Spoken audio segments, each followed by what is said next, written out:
There's just a lot of pain. Chaos on a New York subway train. 10 people shot. Police still on the hunt for the man responsible. We're not letting up on it until we find out and we find the perpetrator. Pressure to bring the fentanyl crisis under control.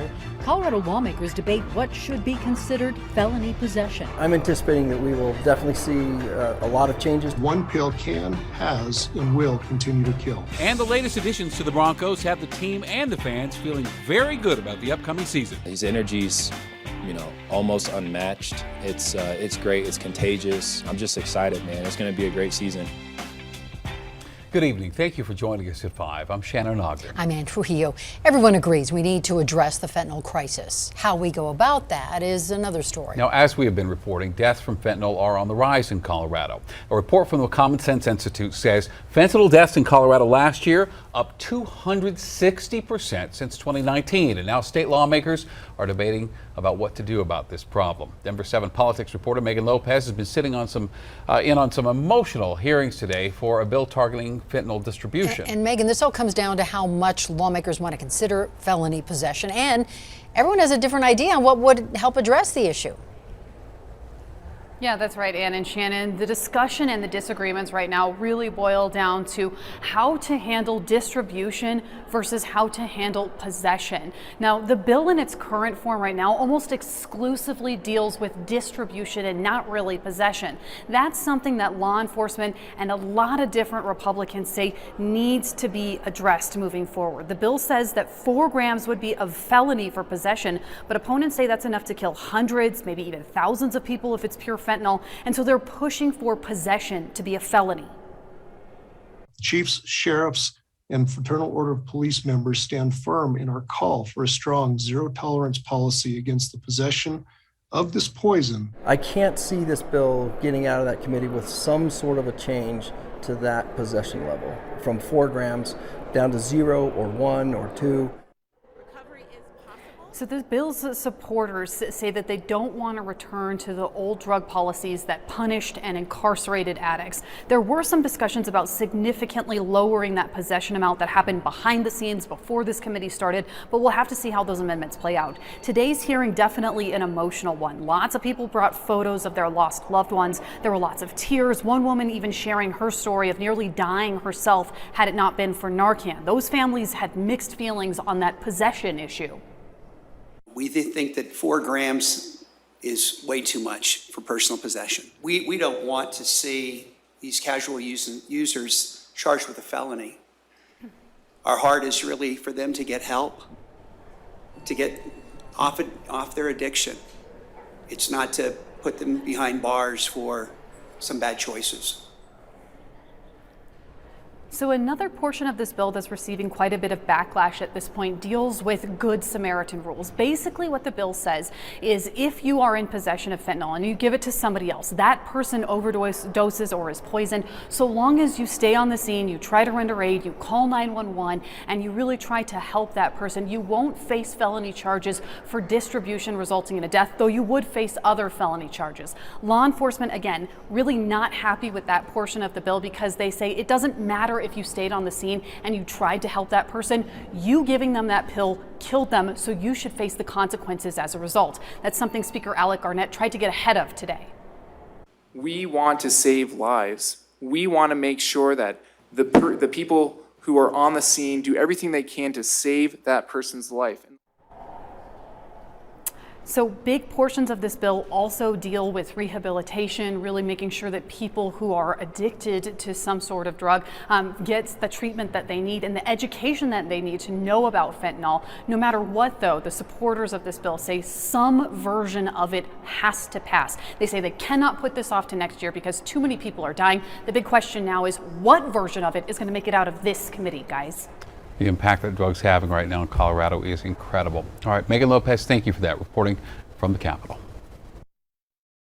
Your family budget, your ability to fill up your tank, none of it should hinge on whether a dictator declares war and commits genocide a half a world away.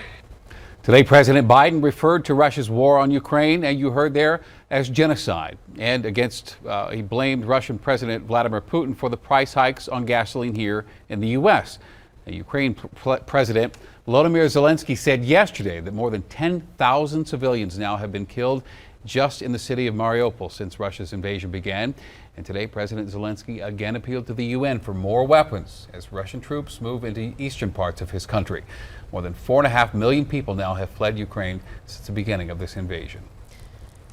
10 people were shot this morning at a subway station in Brooklyn, New York, after a man in a gas mask began shooting at passengers. Police say nearly 30 others were injured, and the gunman still at this hour has not been found. For the very latest from New York, ABC News reporter Rena Roy joins us live. And Rena, the main focus right now for law enforcement is finding that gunman. Yeah, Anna and Shannon, that is absolutely right. This urgent manhunt has been underway for hours now. In fact, since this incident unfolded, pretty much all day, police have been working to track down this suspect. Investigators are warning that he is very dangerous. The governor of New York calling him cold-hearted and depraved. Chaos unfolding on the New York City subway system during morning rush hour. Investigators say the gunman was riding the N line going into Manhattan just before 8:30 a.m. wearing a gas mask when he set off a gas canister and opened fire, shooting innocent riders on the train and platform. You can see people spilling out of the train car, gas from that canister filling the air. People stumbling onto the platform, collapsing. Good Samaritans helping the injured. I saw a lot of people coming out of the train station. One of them was injured. I believe it was a lady getting shot right on her leg. She was screaming, she was in a lot of pain. Sources tell ABC witnesses reported the suspect was mumbling to himself moments before. This individual is still on the loose. This person is dangerous. They're asking individuals to be very vigilant and alert. John Ramsey watched as dozens of New Yorkers rushed from the 36th Street station in the Sunset Park neighborhood of Brooklyn, screaming for help. They were obviously terrified, running down to by streets, and then there were people who were unable to do so and were shouting for help. Right now, there's no word on a motive. Police say the incident does not appear to be terror-related, but they're not ruling anything out. We're going to continue to stay in close contact with New York authorities, and as we learn more about the situation over the coming hours and days. And sources tell ABC News that police discovered a handgun inside the subway station here that was filled with 3 extended round magazines, one of which was jammed. And they say that jamming actually saved a lot of lives. And wow. And Rena, we know the police have recovered a U-Haul that was rented by the gunman. So what more can you tell us about that U-Haul, its purpose, what was inside? Yeah, that's right, Ann. So there are still a lot of questions surrounding that truck. What we do know is that police found a credit card at the scene here at the subway station. They then discovered that it was used to rent a U-Haul truck. Police tracking down that U-Haul about 4 miles from the subway station here. They're now investigating it to figure out if there is, in fact, a direct connection to the suspect. Ann? All right, we know we will all stay on top of this. Thank you, Rena Roy. Appreciate it. And Denver police and RTD have stepped up patrols at local transit stations today in response to that shooting in Brooklyn. RTD told us its officers are on high alert. RTD is also reminding all passengers to report to operators and police if they ever see anything suspicious on trains and buses. And you can always make an anonymous report through the RTD app. Well, tomorrow, Denver will consider banning concealed carry in parks and public spaces. The city attorney's office will propose a measure that would restrict concealed carry in any building or area owned by the city. Now, if it's approved by council, it could take effect as early as next month. And today, Colorado Congressman Joe Neguse introduced 4 new bills aimed at preventing mass shootings and increasing help for shooting victims. The Help for Healing Communities Act would help provide mental health services to victims of a mass shooting. The Stop Violence Act would provide federal funds for security at places where we have previously seen mass shootings. The Prioritizing Resources for Victims of Firearm Violence Act would prioritize assistance to victims of gun violence and their families. And then the 4th bill, the Safe Workers Act, would expand worker safety and instruct a federal study on threats of violence in the workplace.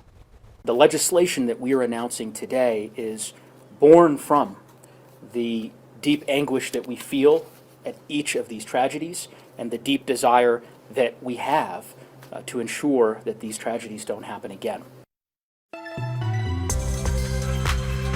I became truly an introvert, and I just was unable to communicate with other people. A Colorado-designed app helps students stay social. It pinpoints the things that I think teenagers struggle with the most.